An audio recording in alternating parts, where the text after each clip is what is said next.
এখানে ঈশ্বরের বাক্য বলছে যারা নিচু হয়েছে তারা পড়ে গেছে, আর যারা মাথা তুলে দাঁড়িয়ে আছে, তাহলে আজকে আমরা যদি মাথা তুলে দাঁড়িয়ে থাকি, প্রভুকে যদি ধরে রাখতে পারি, তাহলে অবশ্যই আমরা দাঁড়িয়ে থাকতে পারবো। কারণ আজ আমরা কার সঙ্গে যুক্ত হয়েছি?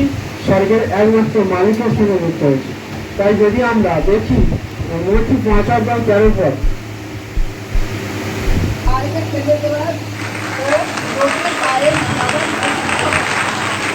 তাহলে কি বলছে? তোমরা পৃথিবীর লবণ, কিন্তু যদি লবণের স্বাদ নষ্ট হয়ে যায়, তবে কেমন করে তা আবার নোনতা করা যাবে? সেই লবণ আর কোনো কাজে লাগে না, তা কেবল বাইরে ফেলে দেওয়ার মতন পায়ে মারানোর মতন উপযুক্ত হয়। তাহলে আজকে যদি লবণের স্বাদটা যদি না থাকে, সেই লবণ কি কাজে লাগে? তাহলে যদি পৃথিবীর লবণ আমাদেরকে প্রভু বলছে যে তোমরা পৃথিবীর লবণ, তাহলে আজকে আমাদের লবণ হলে আমাদের লবণের কেমন স্বাদ দরকার? যে কোনো জিনিস স্বাদ করতে গেলে লবণের দরকার আছে, তাই না? লবণ ছাড়া অস্বাদ হয়ে যায়। তাহলে ঠিক সেই স্বাদ যদি আমাদের মধ্যে থাকে, তাহলে আমাদেরকে কেমন ভাবে তৈরি করতে হবে, কেমন ভাবে চলতে হবে। তাই আজ আমাদের এটাই প্রার্থনা রয়েছে, আমরা যেন আমাদের মধ্যে সেই লবণত্ব রাখতে পারি।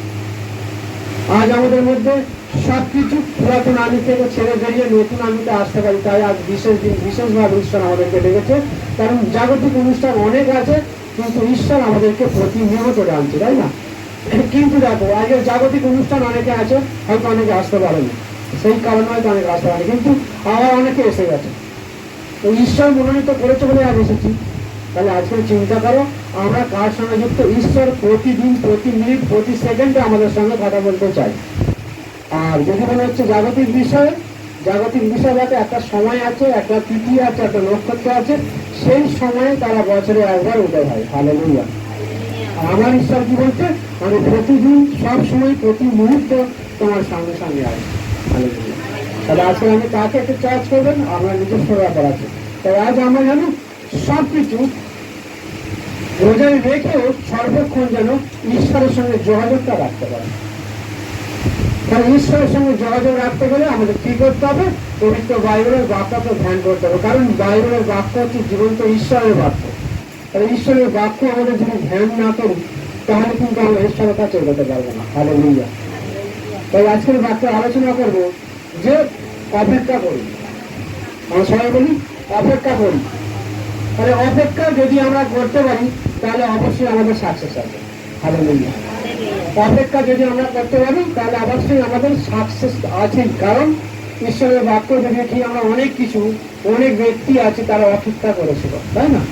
অনেক ব্যক্তিকে আমরা খুঁজে পাই, তারা দীর্ঘদিন অপেক্ষা করেছে। যেটা ভেবেছিল, যেটা সামনে দেখেছিল, যেটা তার জীবনে দুঃখ ছিল, সেই অপেক্ষা করার পরে পরে সেগুলো সবকিছু সমাধান হয়েছে। তাহলে আজ আমাদের প্রার্থনা রাখছি, আমরা যেন আগামী দিনে অপেক্ষা করতে পারি। অপেক্ষা এবং ধৈর্য, তাই না? অপেক্ষা ও ধৈর্য ধরে যেন আমরা এগোতে পারি। হালেলুয়া।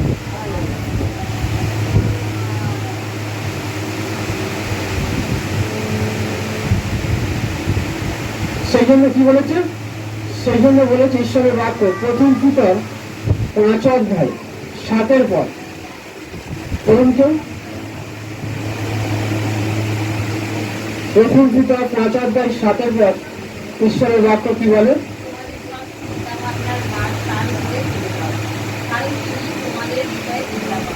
আমেন। তাহলে আজকে তোমাদের সমস্ত চিন্তা ভাবনা বল তার উপরে চলে যাও। কার উপরে? ঈশ্বরের উপরে। তাহলে আজ আমাদের সমস্ত চিন্তা ভাবনা বা যদি তার উপরে ফেলে দিই, তাহলে কি হবে? তিনি আমাদের সকল বিষয়ে চিন্তা করবেন। তাহলে আজ কিন্তু আমরা এটা করতে চাই না। আমরা আগে নিজেরা চিন্তা করি, নিজেরা আমাদের সবকিছু চিন্তা করে, বিষয় করে, যখন আমরা হেরে যাই, আমাদের সমস্যা হয়, তখন আমরা ঈশ্বরকে বলি, হে ঈশ্বর আমাদের পথ দেখাও।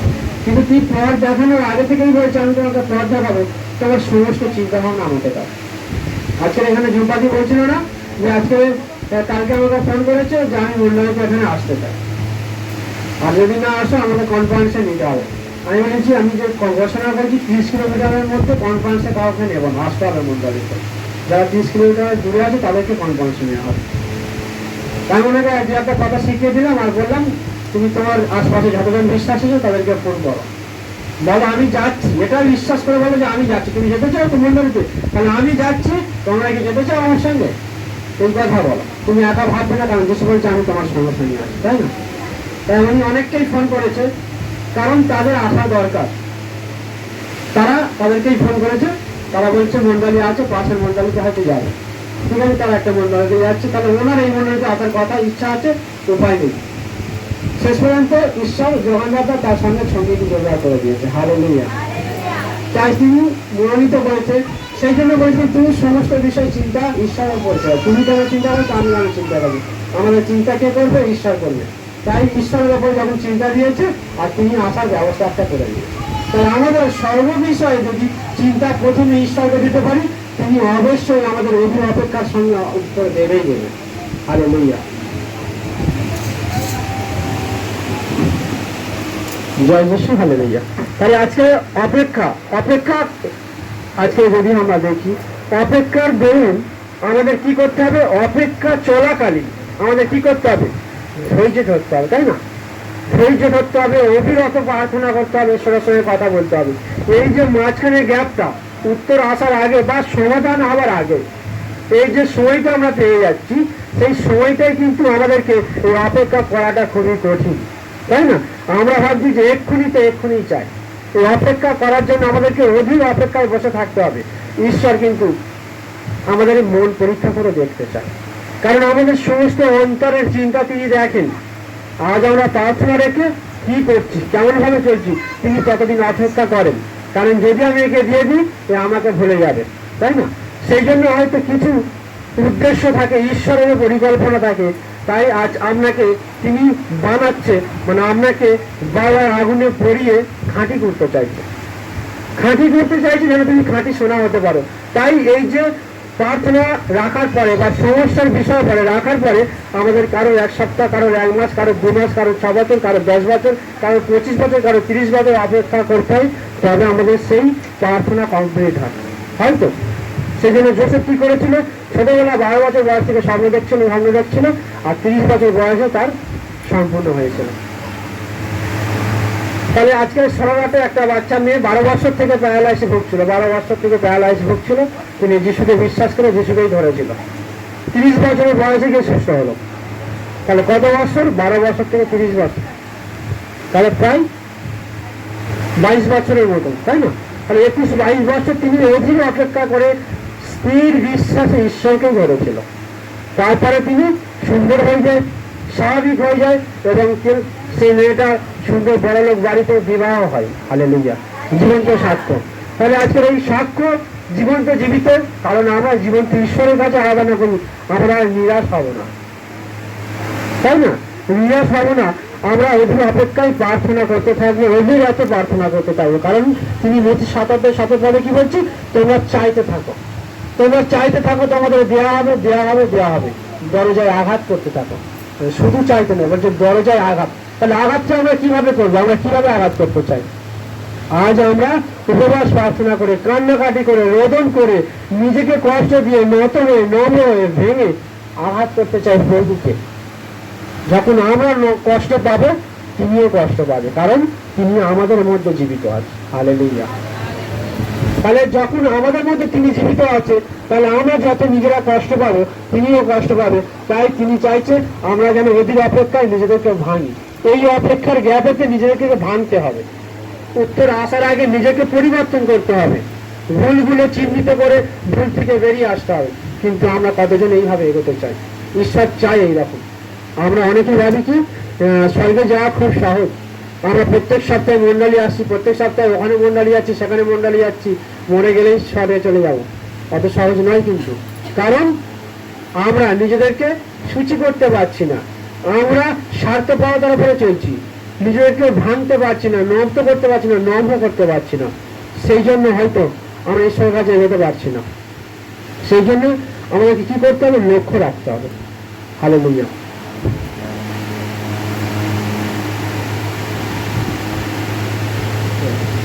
তাই আজকের ঈশ্বরের বাক্য কি বলছে, হিতোপদেশ 14:21 বাক্য বলছে যে তার প্রতিবেশীকে তুচ্ছ করে সে পাপ করে, কিন্তু যে অবিদের প্রতি দয়া করে সে ধন্য।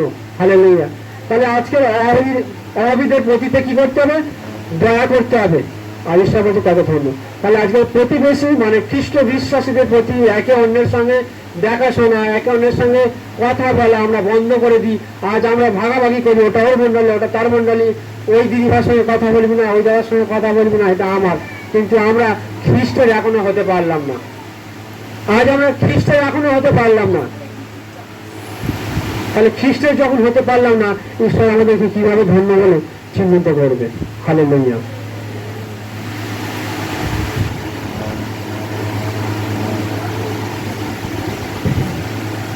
জয় যিশু, হালেলুয়া। তাহলে আজকে অপেক্ষা করেছিল, সেই জোসেফ কি করেছিল? অপেক্ষা করেছিল। সে 30 বছর হওয়ার আগে পর্যন্ত কি করেছিল? লোকের বাড়িতে চাকরিগিরি করেছিল, কাজ করেছিল, কিন্তু ঈশ্বরকে বিশ্বাস করতো, একই ঈশ্বরকে বিশ্বাস করতো। তিনি দ্বিতীয় কোন ঈশ্বরকে মানত না, কারণ ঈশ্বর একই হয়। প্রত্যেকটা শাস্ত্রতে লেখা আছে ঈশ্বর এক, দ্বিতীয় নেই। তাহলে আজকে ঈশ্বরের কাছে আমি ফিরে আসুন। সেই ঈশ্বরকে জোসেফ দিয়ে বিশ্বাস করতো, অধিক বিশ্বাস করত। ঈশ্বরের বিরুদ্ধে তিনি পাপ করতে চাইতেন না। যদি তাকে পাপের প্রলোভনও দেখাতে হতো, কিন্তু সে প্রলোভনে পা দিত না।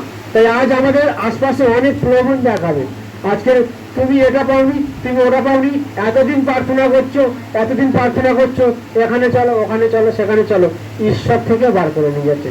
আগে চিন্তা করে দেখুন, সবকিছু ঈশ্বরের আন্ডারে আছে, তাই তো? ঈশ্বরের বাইরে কিছু নেই। তাহলে কিন্তু আমরা ঈশ্বরের বাইরে থেকে, ঈশ্বরের হাত থেকে সরে যেতে চাই।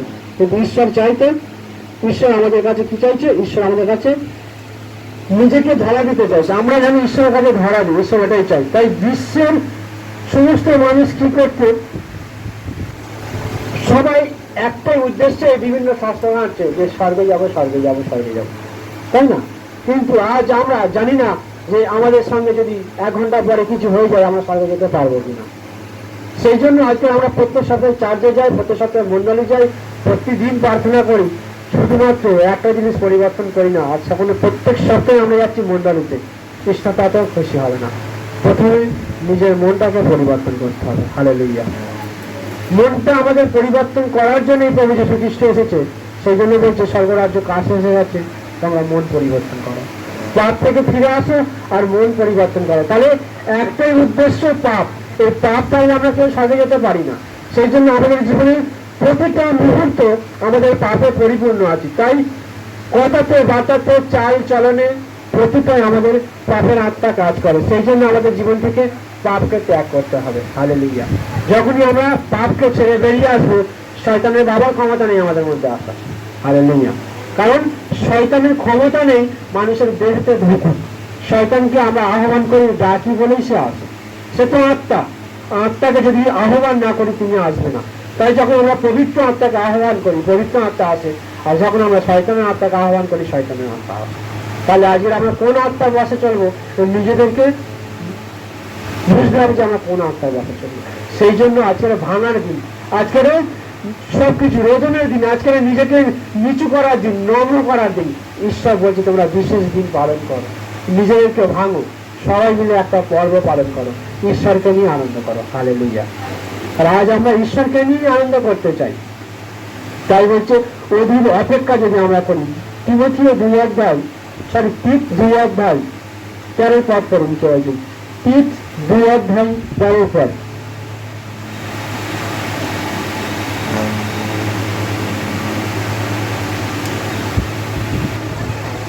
তীত 2 অধ্যায় 13 পদ। তীত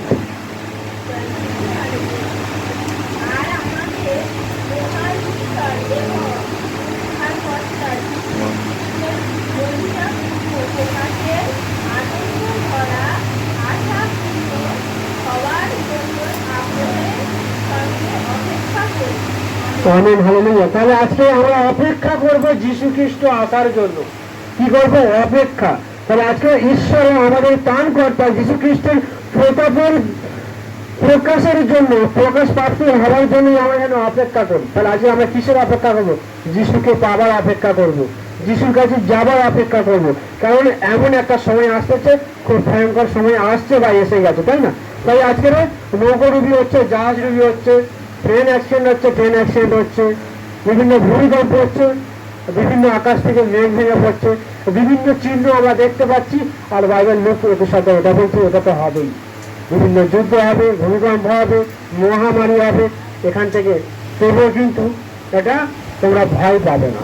তাহলে আজকের আমরা জানি এটা হবে, এগুলো আমাদের কাছে পুরানো, ঈশ্বর তার ভবিষ্যৎবাণী করে দিয়েছে।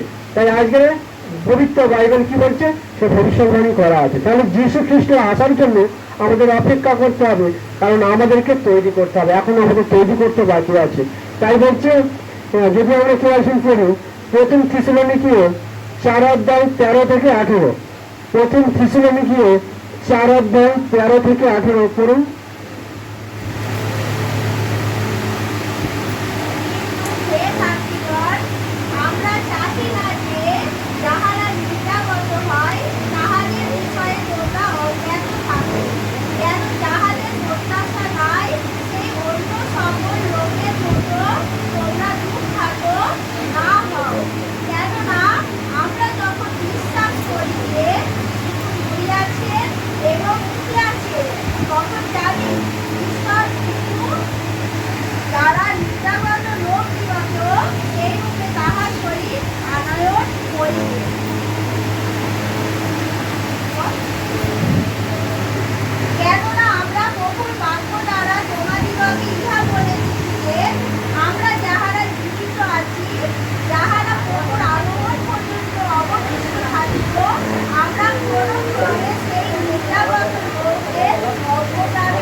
Amen, hallelujah. তাহলে ঈশ্বরের বাক্য এখানে কি বলছে, যে প্রভু আসার বিষয়ে, তিনি আসবেই। তাহলে আজকে আসার বিষয়ে বলছে যারা মারা গেছে তাদের কি হবে, যারা আমরা বাকি আছি তাদের কি হবে। তাহলে আজকের এমন সময় আসছে, বিভিন্ন সমস্যা যে আমরা দেখতে পাচ্ছি পৃথিবীতে, মানে আসার, প্রভু আসার যে আগমনের চিহ্ন লেগে আছে। আজকে দেখবে হঠাৎ হঠাৎ খবর পাবো যে অমুক জায়গায় মানুষ নিখোঁজ, কত মানুষ নিখোঁজ। এটাই প্রভুর মহিমা হবে। বলছে দুজন বিশ্বাসী থাকবে, একজন বিশ্বাসী একজন অবিশ্বাসী, তাই একজনকে তুলে নেওয়া হবে। তাহলে আজকে দেখবো হঠাৎ করে এই মন্ডলীতে সবাই ফাঁকা হয়ে গেছে, কেউ নেই, মন্ডলীটা পড়ে আছে, সবাই স্বর্গে চলে গেছে। হালেলুয়া। আজকের এরকম আমরা চিহ্ন দেখতে পাবো, শুনতে পাবো, হঠাৎ করে এইভাবে আসবে, হঠাৎ করে। সেই জন্য বলছি আজকের কি হবে আমাদেরকে। তাই তোমরা এটা বলে একে অন্যকে সান্ত্বনা দিতে থাকো। হালেলুয়া। তাহলে এই বাক্যটা প্রত্যেকে আমরা পড়বো বাড়িতে, অনেকটা বড়। তাহলে আজকের আসার বিষয়ে তিনি দিয়েছে, যারা আমরা জীবিত আছি তাদের বিষয়ে দিয়েছে, এবং যারা মৃত্যুবরণ করেছে যিশুকে ধরে তাদেরও কি হবে, তিনি তার মহিমায় তাকে পূর্ণ করতে চাই, প্রত্যেককে তিনি স্বর্গের রাজ্যে নিয়ে যেতে চাই। তাই আজ আমাদের অপেক্ষা করতে হবে, স্বর্গে যেতে গেলে অপেক্ষা করতে হবে। তাই এখনো আমাদের হাতে সময় আছে। একমাত্র ত্রাণকর্তা, উদ্ধারকর্তা ঈশ্বরের ওপরেই বিশ্বাস করুন, তিনিই আমাকে সবকিছু দিতে পারেন। যদি আমরা দেখি প্রথম করিন্থীয় 15:50-58, প্রথম করিন্থীয় 15:50-58।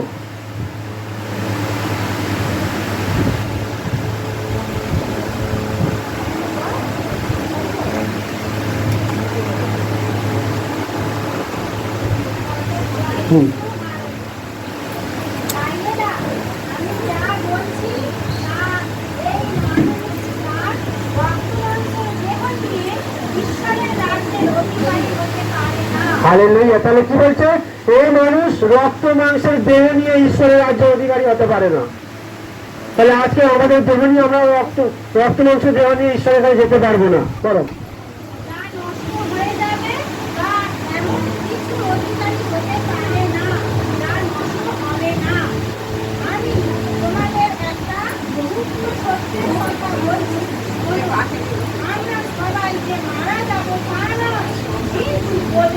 হালেলুয়া। তাহলে আজকে যে আমরা এখানে থাকতে থাকতে হঠাৎ করে উদার হয়ে যাবো, আমরা শুধু মারা যাবো না, বলছে শুধু পরিবর্তন হয়ে যাব, ঈশ্বরের কাছে পরিবর্তন হয়ে যাব। কিন্তু এই দেহ নিয়ে আমরা কেউ স্বর্গের রাজ্যে যেতে পারবো না, রক্ত মাংসের দেহের অধিকারী আমরা সেখানে হতে পারবো না, এগুলো নষ্ট হওয়ার জন্য।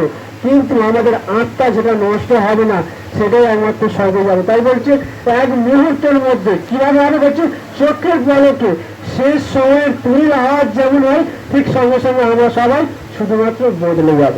সেই তুরি যখন বাজবে, তখন মৃতরা এমন অবস্থায় জীবিত হয়ে উঠবে যে তারা আর কখনো নষ্ট হবে না, আর আমরাও বদলে যাব। হালেলুয়া। বলছে যা নষ্ট হয় তাকে কাপড়ের মতো করে এমন কিছু পরতে হবে যা কখনো নষ্ট হবে না, আর যা মরে যায় তাকে এমন কিছু পরতে হবে যা কখনো মরে না। যা নষ্ট হয় আর যা মরে যায় সেগুলো যখন ওই ভাবেই বদলে যাবে, তখন পবিত্র শাস্ত্রের এই কথা পূর্ণ হবে যে মৃত্যু ধ্বংস হয়ে জয় এসেছে। হালেলুয়া। তাহলে আজকের যে কেউ প্রভু যিশুকে বিশ্বাস করে আর সে বিনষ্ট হবে না, তখনই অনন্ত জীবন পাবে। Hallelujah, hallelujah. তাহলে যখনই আমরা বিশ্বাস করবো অন্তর আত্মা হৃদয় থেকে, তখনই কিন্তু আমাদের আত্মা বিনষ্ট হবে না, কিন্তু মৃত্যু থেকে জয় আসবে। কারণ প্রভু যীশু খ্রিস্ট মৃত্যু থেকে জয় লাভ করেছিল। পৃথিবীতে এমন কেউ নেই আর সে মৃত্যু থেকে জয় লাভ করে তিনি পুনরুত্থান হয়েছিল যে আমাদেরকে স্বর্গরাজ্য দেওয়ার জন্য। তিনি আমাদেরকে এটাই বলেছে যে মৃত্যু থেকে জয়লাভ আমি করেছি। তাই মৃত্যু হলো বলছে, মৃত্যু তোমার জয় কোথায়, মৃত্যু তোমার ভুল কোথায়? মৃত্যুর ভুল হলো পাপ, আর পাপের শক্তি মসির আইন কানুন। কিন্তু ঈশ্বরকে ধন্যবাদ, আমাদের প্রভু যীশু খ্রিস্ট মধ্যে দিয়ে তিনি আমাদেরকে জয়দান করেছে। হালেলুয়া। তাহলে আজকের সেই পাপকে ধ্বংস করেছে প্রভু যীশু খ্রিস্টের মধ্যে দিয়ে। আর পাপ থাকলেই আমরা কেউ স্বর্গে যেতে পারবো না। তাহলে মৃত্যু, অনন্ত জীবনের বাধা একমাত্র পাপ। আর এই পাপের ভুল ভাঙতে প্রভু যীশু খ্রিস্ট এসেছে। প্রভু যীশু খ্রিস্ট কোনো জাত ধর্ম পরিবর্তন করতে আসেনি, মানুষের সঙ্গে বিবাদ করতে আসেনি, এই পাপের ভুল ভাঙতে প্রভু যীশু খ্রিস্ট নিজে এসেছেন। তাই কিন্তু ঈশ্বরের ধন্যবাদ দিয়ে প্রভু যীশু খ্রিস্টের মধ্যে দিয়ে তিনি আমাদেরকে জয়দান করেছে। সেই জন্য আমার প্রিয় ভাইরা, শক্ত হয়ে দাঁড়াও, কোনো কিছুর উপরে যেন তোমাদেরকে নড়াতে না পারে। সব সময় প্রভুর কাজের জন্য নিজেকে সম্পূর্ণভাবে দিয়ে দাও, কারণ তোমরা জানো যা তার কাজে তোমাদের পরিশ্রম নিষ্ফল হবে না। হালেলুয়া। তাহলে আজকের নিষ্ফল নয় আমাদের, আমরা যে কাজ করছি ঈশ্বরে বলছে নিষ্ফল হবে না। আজ তোমরা যে মন্ডলীতে বাক্য শুনছো, এই বাক্য জীবন্ত ঈশ্বর কথা বলছে, তাহলে আজকের এই বাক্য নিষ্ফল নয়। এই বাক্য যদি আমরা মানতে পারি, এই বাক্য যদি আমরা বিশ্বাস করে ধরে রাখতে পারি, তাহলে অবশ্যই প্রত্যেকটা বাক্যতে আমেন আসবে। হালেলুয়া। অবশ্যই আমাদের জীবনে আমেন আসতে চলেছে। হালেলুয়া। তাহলে আজকে স্পষ্টভাবে আমাদেরকে পবিত্র এটা লিখছেন যে আমরা যেন বিশ্বাস করে ঈশ্বরের কাজেতে সবসময় নিজেদেরকে প্রস্তুত রাখতে পারি। হঠাৎ কখন প্রভু এসে যাবে আমরা জানি না, সেজন্য নিজেকে প্রস্তুত থাকতে হবে। চোখের পলকে তিনি নিয়ে যেতে চাইছেন, তাই প্রস্তুত থাকা আমাদের অবশ্যই দরকার। এর অর্থ হলো যে খ্রিস্ট তার লোকেদের জন্য তারা যা উপরে বিশ্বাসের মাধ্যমে মানে অনুগ্রহের দ্বারা তিনি পরিত্রাণ দিতে চাই। তিনি কি করতে চান? অনুগ্রহের দ্বারাই, তার উপরে বিশ্বাসের মাধ্যমে তিনি অনুগ্রহের দ্বারাই সর্বদা আমাদের সাথে থাকার জন্য আহ্বান জানাচ্ছেন। আমরা যেন যীশু খ্রিস্টের সঙ্গে থাকি, তিনি তার অনুগ্রহ মানে আমাদেরকে দয়া করে তিনি এই ব্যবস্থা করেছেন। হচ্ছে অবিশ্বাসী পরিবারের মানুষের কাছে আবেদন নয়, তখন আমাদেরকে খোঁজো না। তাই আজকে যখন আমরা প্রকাশিত বাক্য দেখি 6:18 পদ, ওখানে উল্লেখ আছে 7 বছরের ক্লেশের পর। 6:18 পড়ুন।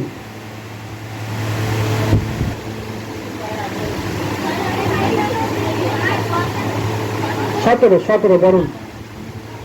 হ্যাঁ, 6:17 পড়ুন। 6:17।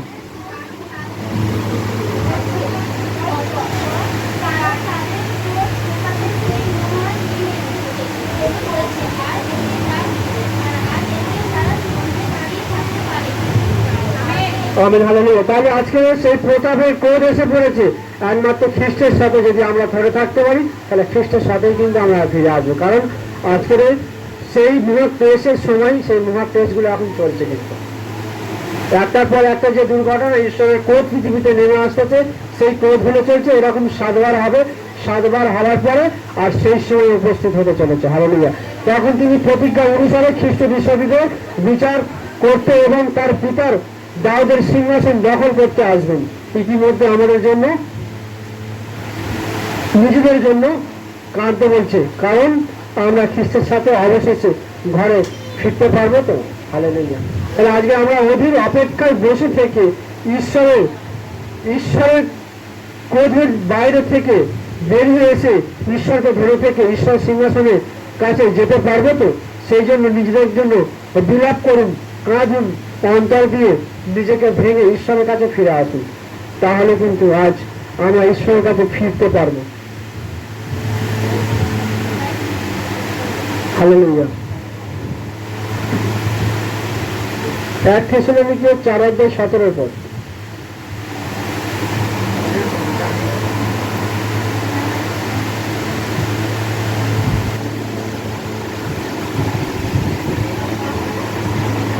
এক থেসেলোনিকীয় 4:17 পদ।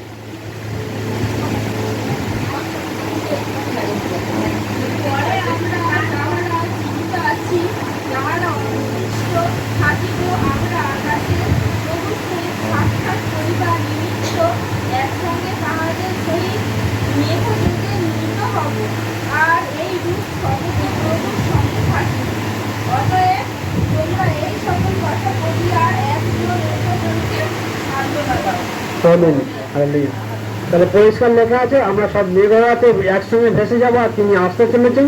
এই মহাক্লেশের পরে কিন্তু আসতে চলেছেন। তাই আজকের একটাই বিষয় আমি বলতে চাই যে আমরা অধীর অপেক্ষা করে যেন ঈশ্বরকে ভালোবাসতে পারি। একটা আদেশ কি বলছে, মতি 22:37, তোমার সমস্ত মন, সমস্ত অন্তর, সমস্ত শক্তি দিয়ে ঈশ্বরকে প্রেম করো। যদি ঈশ্বরকে প্রেম করো তাহলে অপেক্ষা করো, আর অপেক্ষা করলে অবশ্যই তিনি আনন্দ দেবেন। হালেলুয়া। তাহলে আজকে আমরা অপেক্ষা করি, কিসের জন্য অপেক্ষা করি? আমাদের নিজেদের সংসারে একটু শান্তি পাওয়ার জন্য অপেক্ষা করি। আজ আমরা রোগ থেকে সুস্থতা পাওয়ার জন্য অপেক্ষা করি, তাই না? এটা সব করে নতুন করে